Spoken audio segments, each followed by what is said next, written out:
மாண்புமிகு பேரவைத் தலைவர் அவர்களே, மக்களே மக்களுக்காக மக்களால் நடத்தும் ஆட்சி மக்களாட்சி என்றார் அமெரிக்க முன்னாள் குடியரசுத் தலைவர் திரு ஆப்ரஹாம் லிங்கன். இன்றைக்கு அமைந்துள்ள மக்களாட்சி மலர்வதற்கு மக்களிடம் உள்ள பெரும் எதிர்பார்ப்பு, அவர்களுடைய எதிர்பார்ப்புகளை இப்பேரவையின் கவனத்திற்கு கொண்டு வந்து அதனை செயல்படுத்துவதற்கான திட்டங்களை, சட்டங்களை அமல்படுத்த வேண்டிய பொறுப்பு இப்பேரவைக்கு உள்ளது. அதிகமான மக்கள் அதிக நன்மைகளை இந்த ஆட்சி காலத்தில் நன்மை பெற்றுள்ளார்கள் என்கிற வகையில் நம்முடைய செயல்பாடுகள் அமைய வேண்டும்.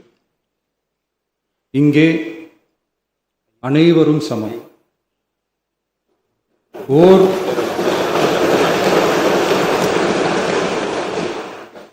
ஓர் உறுப்பினரை கொண்ட கட்சிகள் இங்கே இடம் பெற்றிருந்தாலும் அவர்களுடைய கருத்துகளுக்கும் அதிக எண்ணிக்கை பெற்ற தமிழக வெற்றிக் கழக உறுப்பினர்கள் தெரிவிக்கும் கருத்துகளுக்கும் சமமாகவே மதிப்பளிக்கப்பட்டு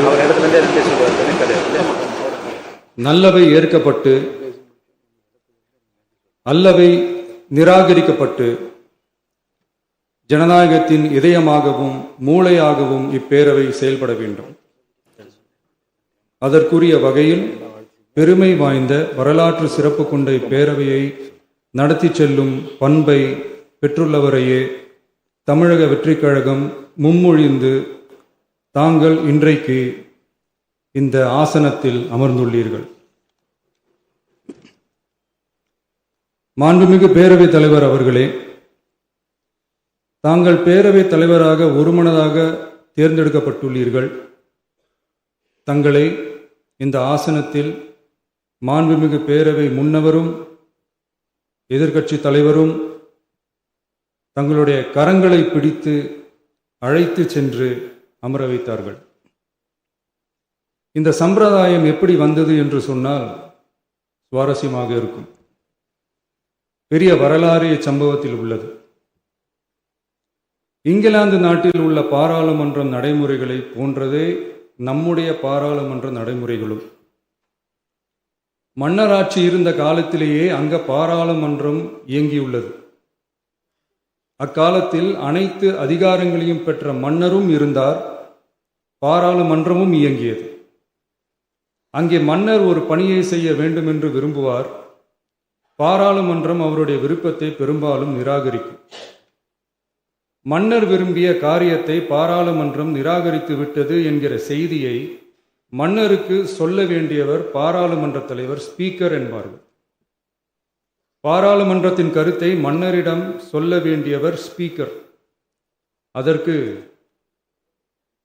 துணிவு வேண்டும். சில பணிகளை செய்வதற்குத்தான் பாராளுமன்றத்தின் அனுமதி வேண்டுமே தவிர அந்த ராஜ்யத்தில் உள்ள எந்த பிரஜைக்கும் மரண தண்டனை விதிக்கும் அதிகாரம் மன்னருக்கு உண்டு. தான் விரும்பியதை பாராளுமன்றம் நிராகரித்து விட்டது என்று சொல்லும் ஸ்பீக்கருக்கு மரண தண்டனை விதிக்கும்படி ஆணையிடுவார். தலையை வெட்டி விடுங்கள் என்று ஆணையிடுவார்கள். இது பலமுறை நடந்ததால் யாருமே இந்த ஸ்பீக்கர் பதவிக்கு வர விரும்ப மாட்டார்கள். எனவே புதிதாக பாராளுமன்றம் அமையும் போது ஸ்பீக்கர் பதவிக்கு ஒருவர் அறிவிக்கப்பட்டவுடன் அவர் உடனே தலை தப்பித்தால் போதும் என்று ஓட்டம் பிடிப்பார். அணை முன்னவரும் எதிர்க்கட்சி தலைவரும் அவரை தடுத்து நிறுத்தி அவர் கைகளை பிடித்து இழுத்து வந்த ஆசனத்தில் அமர வைப்பார்கள். இதுதான் அந்த காலத்தில் இருந்து வந்த மரபு. ஜனநாயக முறை ஏற்பட்ட பிறகும் இம்மரபு தொடர்கிறது. நிச்சயமாக தமிழக வெற்றிக் கழக உறுப்பினர்கள் அனைவருமே உங்களுக்கு உதவிகரமாகவே இருப்பார்கள் என்கிற வாக்குறுதியை இந்நேரத்தில் அளிக்க விரும்புகிறேன். பேரவையின் மாண்பையும் கண்ணியத்தையும் பேரவை உறுப்பினர்களின் கண்ணியத்தையும் காக்க வேண்டிய பொறுப்பை உங்களிடத்தில் ஒப்படைத்திருக்கிறார்கள்.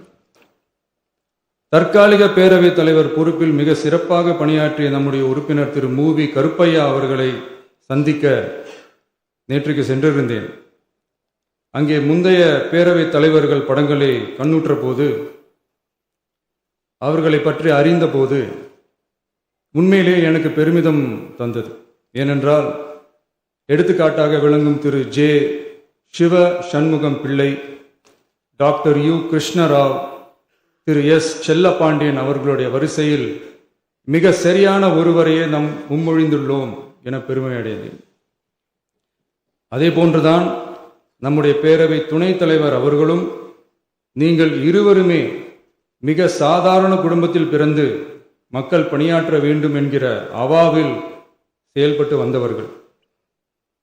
குணம் நாடி குற்றமும் நாடி அவற்றுள் மிகை நாடி மிக்க கொளல் எனும் வள்ளுவரின் வாய்மொழிக்கேற்ப சட்டமன்ற நடவடிக்கைகள் சீராக, செம்மையாக, அமைதியாக நடைபெறும் வகையிலும் சட்டமன்ற ஜனநாயக பண்புகள், நெறிமுறைகள் பேணி பாதுகாக்கப்படும் வகையிலும் இந்த அவைக்கு பேரவை தலைவரும் பேரவை துணைத் தலைவரும் பெருமை சேர்ப்பீர்கள் எனும் நம்பிக்கை எனக்கு உண்டு. அரசியலுக்கு அப்பாற்பட்டு மனிதர்களை மதிக்கும் நல்ல பண்புகள் நிலைநாட்டப்பட வேண்டும். தமிழ் பண்பாடு போற்றப்பட வேண்டும். அவையின் மரபும் மாட்சிமையும் மதிப்பும் காக்கப்பட வேண்டும் என்ற நல்லெண்ணத்தின் அடிப்படையில் அந்த பதவி ஏற்றுள்ள தங்கள் இருவராலும் காப்பாற்றப்படும் என்னும் நம்பிக்கையை மீண்டும் தெரிவித்து என் உரையை நிறைவு செய்கிறேன். நன்றி, வணக்கம். மாண்புமிகு பேரவை துணைத் தலைவர்கள் நன்றி உரையாற்றுவார்கள். ஹலோ. மாண்புமிகு பேரவைத் தலைவர் அவர்களே, வாழ்த்த வயதில்லை, ஆகையால் உங்களை வணங்குகின்றேன்.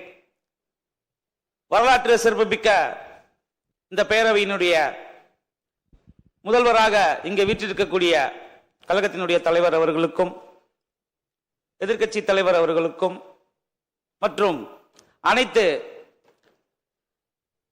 சட்டமன்ற உறுப்பினர்களுக்கும், அமைச்சர் பெருமக்களுக்கும், அலுவலக நிர்வாகிகளுக்கும், தமிழக வெற்றி கழகத்தில் இருந்து தேர்ந்தெடுக்கப்பட்ட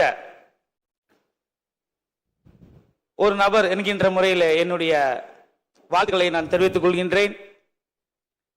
முன்னரே நிறைய நபர்கள் இங்கே பேசியிருக்கின்றார்கள், கண்ணியமாக நடத்தப்பட வேண்டும் என்று. கடந்த காலங்களைப் போல் இது இருக்காது.